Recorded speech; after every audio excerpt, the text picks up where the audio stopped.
Can you beat Spyro without gliding? Well, actually, yes, but you can't collect everything. No, some gems are just too far away in the distance. But what if we also had infinite supercharge? Now we're talking about a challenge. This is the Hard Spyro Speedway mod by Luminescentsky, which not only enables supercharge everywhere, but also completely removes your ability to glide. Not to mention, there's some other wacky changes that really amp up the challenge. So let's see what it takes to fully 120% this game without gliding. And is a mod like this even beatable at all? Let's find out. And if you like videos about custom Spyro mods like this, be sure to leave a comment down below. What kind of mods would you like to see? Without further ado, let's tell the story of this 9.5-hour odyssey.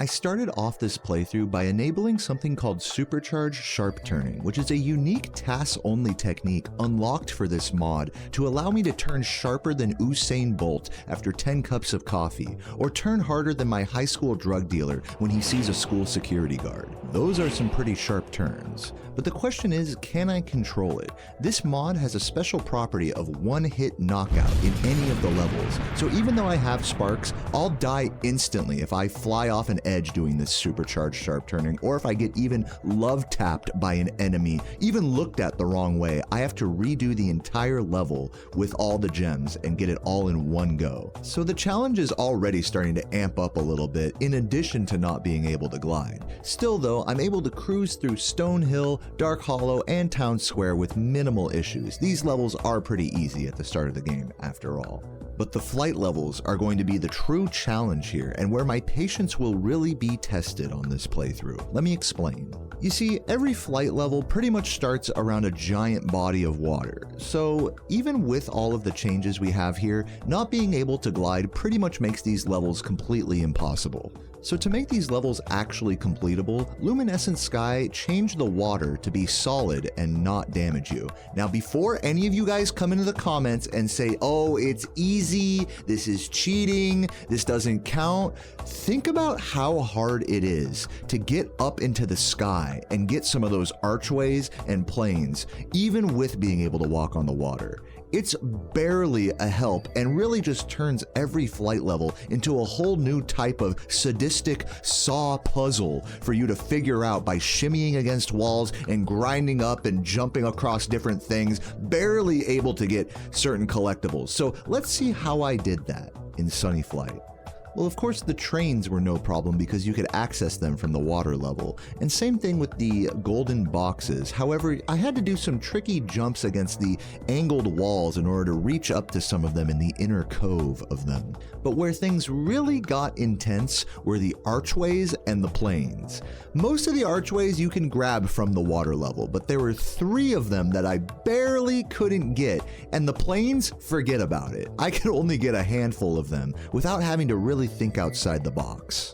And if by out of the box you mean on top of the fucking mountains out of bounds, well, that's exactly where I was heading, but it wasn't going to be easy to get up there. I had to do some tricky jumps and then mash the X button against the wall in order to shimmy up it, training my gooning arm for the edging Olympics as I would continuously mash and mash and mash just to get on top of the mountains to reach one of these collectibles and then do it all over again. But I did that shit, and by the time I was done with Sunny Flight, I was looking like Popeye in the right arm after eating a fucking can of spinach. I was geeked out of my mind. And this was just the first of 5 flight levels throughout the entire run. So it was time to take a deep breath, finish up Artisans by killing Toasty, which was actually easier than I thought. The dogs actually die in one hit on PAL as opposed to the North American NTSC version, so that was a delightful surprise. Then we were on to Peacekeepers. So at this point, I'm feeling pretty good, pretty full of myself. Like, this mod's a piece of cake, easy peasy. Surely nothing catastrophic will happen that will make me question whether this is even completable or not. Right? Well, for now we're getting into some of the larger levels in the game, which presents an interesting challenge. If we die in any of these levels, we have to start from the beginning and collect everything in one go. Unless we grab a life that's on the ground in one of these levels, then it sort of acts as a checkpoint for us. Still though, I found myself having to reset over and over and over in Cliff Town, Dry Canyon, and Ice Cavern, and without those lives, I wouldn't have really been able to get through them, so it's kind of cheating, and you'll find out later how I sort of rectify that. But for now, we shimmied our way through the main levels here and even did some cool supercharged sequence breaks. But there was one level waiting for us, waiting to just fucking troll my ass, and it wasn't Dr. Shemp smacking me across the face. It was Nightflight.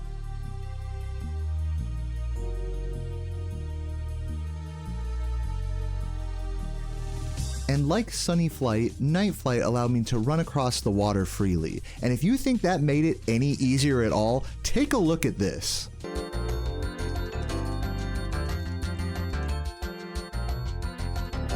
2 hours later.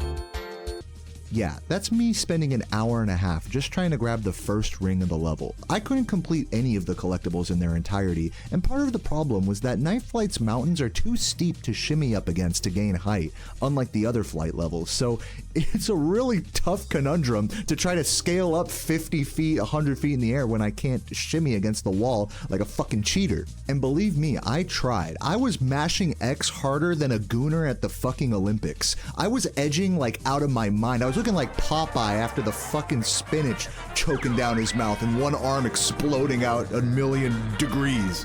So eventually, I needed help. I needed a clue to figure out how the fuck I'm gonna get any of these collectibles. And the creator, Luminescentsky, in all of her glory and wisdom, shared with me probably the most frustrating clue I've ever seen.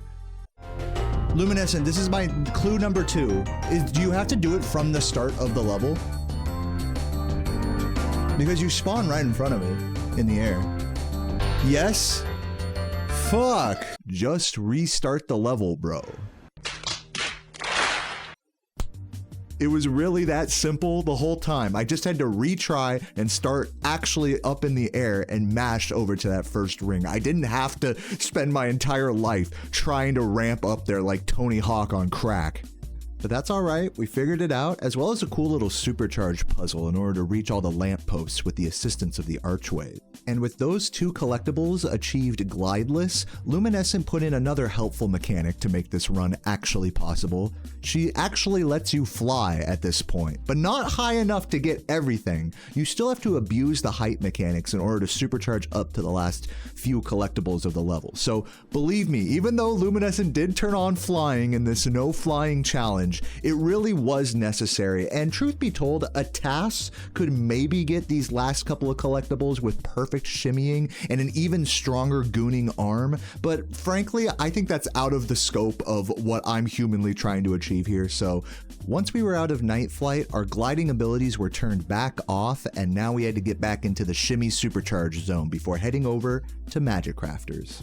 In this homeworld, we're presented with some new challenges, not just the enemies being harder to hit, but also more voids throughout the levels. If I'm not careful with my supercharging, I'm sure to have to redo levels over and over and over. And that was looking like the case in Alpine Ridge. I was stuck at the start for quite a while, but something interesting happened once I got midway through the level, is it got like really tense and clutch mode like activated, because I knew that if I died at this point, I'd have to like restart like 10 minutes worth of progress. And I wasn't about to let that happen, so I got through Alpine Ridge relatively painless, and I entered High Caves only to find my true nemesis of the entire playthrough, this fucking thief. Like, I don't know what it is about this playthrough, but some of these enemies are buffed as hell. I'm talking like the agile footwork of Muhammad Ali mixed with the hard-hitting punches that'll break your skull of Mike Tyson all at once with this thief. It felt like every time I was close to charging him, he would barely get away from me, and whenever I'd go for a flame across the middle, I'd just end up in the fucking hot tub water.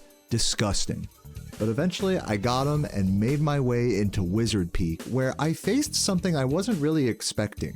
The challenge was the supercharge ramps, which you might be thinking, well, don't you already have supercharge? Why are those hard? Well, actually, my supercharge is capped at a pretty slow speed, which means I don't get enough momentum to actually clear the gaps and make it all the way to the islands normally. I had to get kind of creative with bouncing off some walls, as well as using the side of some of the island platforms in order to launch myself further up and out into the distance. It was a really cool, ingenious sort of solution that I think was really fun about this mod. So after that, it was pretty smooth sailing. I even did a first try run through Blowhard, which, you know, I'm known for blowing hard, so that makes sense. The final level of Magic Crafters would be the hardest in usual fashion, Crystal Flight. Now in this flight level, I couldn't quite just solve it by flying through the rings and resetting at the start every time. No, I would have to get a little bit more creative by circling around to the first archway and then flaming all of the planes as they flew by, which was easier said than done. From there, all I would have to do is a literally perfect bump off of the broken archway in order to get up barely high enough to reach the first couple rings. And did I mention that you have to do all of this first try? Or so I thought. Here I was practicing the first ring by resetting the level over and over and over again, just so I could hopefully get it first try after the planes. And little did I know that resetting the level over and over like this was going to lead me to the worst possible outcome for this playthrough. I quit the game by accident, losing all of my progress. Yeah. But I was confused. I was thinking, aren't you not supposed to be able to quit the game from a level? Well, it turns out that Luminescentsky added a really neat quality of life feature to this mod that actually allows you to, instead of exit level in the pause menu, select left and right over the quit level to quit game. And if you're going too quick, you know, sometimes you just fat finger that left or right button and just in your haste to just kind of hit, oh, okay, and then there goes your entire 120% playthrough. If you're a bitch. But I ain't no bitch is the problem with that. So I fully plan on going back through and completing those levels again in addition to the rest of the game, which I still wasn't really even was sure if it was possible yet, or if I was going to encounter another game crashing issue like that. This is just part of the fun of these custom challenge mods. I mean, like, the sunk cost fallacy is so real here. I have a victim revenge complex that's worse than any Stockholm Syndrome from Silence of the Lambs. I will overcome any challenge in Spyro 1. It's God's plan. Or maybe it's not that deep and I'm just taking a kid's game way too seriously. That's possible too. But regardless, I picked up back at the end of Crystal Flight, where Luminescentsky actually clued me into a fun little detail that you could stand on the very side of this little crystal right here, and it barely allows you to charge up to the archway near the start without having to restart the level and quit the whole fucking game. So using that technique, I was finally able to get the first ring after the planes and finish up the rest of the level after unlocking a very limited version of Free Flight, just like Nightflight. And the same thing is going to apply in the other flight levels from here on out. Now it was time for Beastmakers. Understandably, by this point, I'm starting to get a little tired and salty, but luckily I was able to get through Terrace Village without much trouble, even getting a really satisfying double break on the 2 strong boxes that you're supposed to hit with fireworks. It's cool to do little sequence breaks like that on this mod. But once I got to Treetops, I was realizing that I would be facing another challenge just like in Wizard Peak. I couldn't quite use the supercharge ramps to their full effectiveness, I was too slow. So especially to get to that far off island, I had to get really creative with some of the strategies, eventually going from through the fence to out of bounds on the other side of the fence, starting the supercharge there, trying to get all sorts of weird bumps and whatnot. I'm sure there's probably more than one way to solve this, but it was fun trying a bunch of different things and eventually barely making it on over there. And Metalhead was more of the same, but there was an interesting little quirk about the actual fight itself. You can't supercharge through the pylons, you're supposed to normal charge through them. So what I had to do was make Metalhead actually throw his own enemies at the pylons and shoot them himself.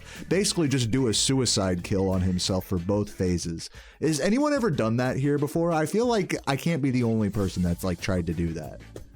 So that wasn't too difficult, but what was difficult would be our next level, Wild Flight.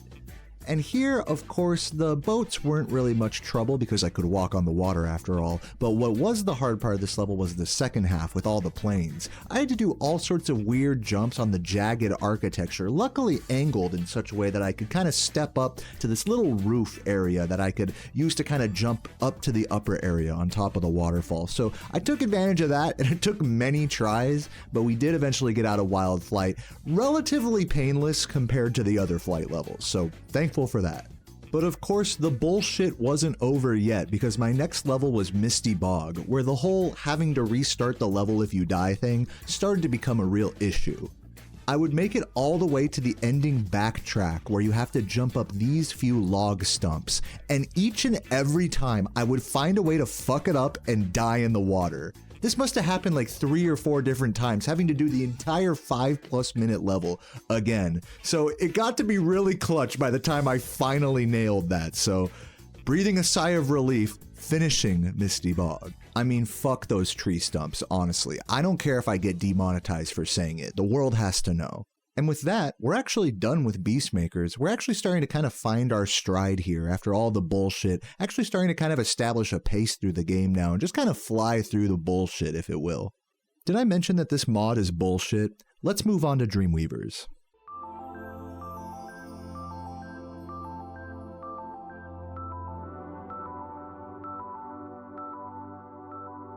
And in this homeworld, I discovered one of the creepiest sound bugs in this game. If you supercharge through one of the big metal guys, the game will just make an odd, creepy rumbling sound, like you're in the back rooms of an earthquake volcano eruption. It's very unsettling. You guys hear that? What's that noise? Is this a PAL thing? That rumble. Is this copy haunted? But I, of course, was not deterred. I plowed into Haunted Towers and finished up that level with relative ease. Funny enough, this is one of the few levels where everything functioned normally, as you are intended to have supercharge here, and you can still use the Fairy Kiss power-up to its full sexualized extent. So I didn't have too much trouble there, but where I did struggle a bit was in Dark Passage. This level is just longer, so there's more opportunities for you to slip off an edge or get heat-seeking missile shot by one of the little doggies as it turns big. Always so annoying that you can't get out of that. Also, I discovered that you can't charge through the metal turtles while they're big, even though I have supercharge, so I still had to play the waiting game with them. Definitely put me on edge a little bit. Especially missing a gem at the end and having to go back through the whole level to find it. That was fun. I mean, good thing this isn't a world record speedrun, or else I would be fuming out of my asshole right now. I mean, you know I would take out a late game missed gem on somebody in my chat. There are no prisoners, nobody is safe when I am that salty. So at this point, I was getting pretty over it and salty, so I decided, hey, let me just try to check out the flight level, Icy Flight, and see if I can't complete it easily. Spoiler alert, I couldn't complete it easily, and called it for my very first session. But the battle wasn't over yet for me. I came back the next day fresh as a bumblebee to take on the rest of Dreamweavers and clean up those old levels that I had lost the data for. But the thing was, I was kinda struggling in Lofty. I had sort of become used to all of the bullshitty, supercharged, slippery mechanics in mid-air that I had sort of forgotten how to play the game when I came back to it. But you know, with the help of a couple of lives in the levels, I was able to push through Lofty and Jock as well. But when I went back through to clean up Artisans and Peacekeepers, I thought to myself, who needs these fucking lives, man? I'm gonna do this shit all in one go, as God intended. And well, that's exactly what I did. And sure, some of the levels were a little bit more difficult to complete this way, but I was pretty much sailing through the first half of the game. Even the flight levels that took me so long before, they were pretty much a breeze now that I knew what the solve was, what I was supposed to do. And after a quick couple of hours, the only thing standing between me and Gnasty Nork was going to be Icy Flight, the final flight level that I hadn't figured out yet. And let me tell you, figuring out how to get the helicopter guys in this level was no easy task. I basically had to shimmy up against the entire mountainside for several different enemies, basically wearing out my gooning arm for the Olympics, which I am now probably a gold medalist in, just to have a chance at supercharging over and catching one of them, hopefully not missing. After grabbing the trains, the rest of the level was pretty trivial now that I could fly, but I still had to do some cool techniques with the flight. Like, did you know that Luminescent actually added a flap mechanic to the flight levels? You know, like in Spyro 2 and 3, you can kind of flap up and down? You can't do that in Spyro 1 until now. And by abusing that technique, like in Spyro 2 and 3, you can supercharge up into higher areas and flame higher than you're supposed to. So I used that to grab some of the boxes and lampposts, which I was now becoming kind of an expert at grabbing. And with that level out of the way, it was time for the final stretch of the game, Gnasty's homeworld. Now, I'm a little embarrassed to say that Nork Cove and Twilight Harbor took me a few more attempts than I would like to admit, but in my defense, there's explosions and gunfire everywhere in those fucking levels, so it was kind of hard to catch a break with some of the movement, not just going straight into an explosion. But you know, I was a tough cookie, I didn't grab any extra lives, and I got through it scot-free. It was time for the final boss, Gnasty Nork. And truth be told, there isn't much to really be said here. It's just like the normal level, except the thieves are even more easy and the Gnasty chase is even more easy. So, first try. Yeah, I'm a god. But the real final boss, the final challenge and hurdle to get over in this playthrough was going to be the final level, Gnasty's Loop. And now here things got pretty tricky. You start on kind of an isolated peninsula away from the rest of the level, surrounded by water, and we can't walk on it this time. I had to jump and shimmy over to this pipe, where I then had to mash X more to go against the wall to reach the main area of the level. From here, it was smooth sailing to kill the thieves and grab their keys, until I unlocked the first door with a plane. This plane was the bane of my existence. I couldn't figure out how to get it. I was thinking I had to do some tricky auto jump, stair climb in order to get some extra height to barely have a chance at perfectly timing the interception to hit it. No. It turns out that you can shimmy over to this pipe now, standing on the very side of it to use as a supercharge ramp to get onto the mountains.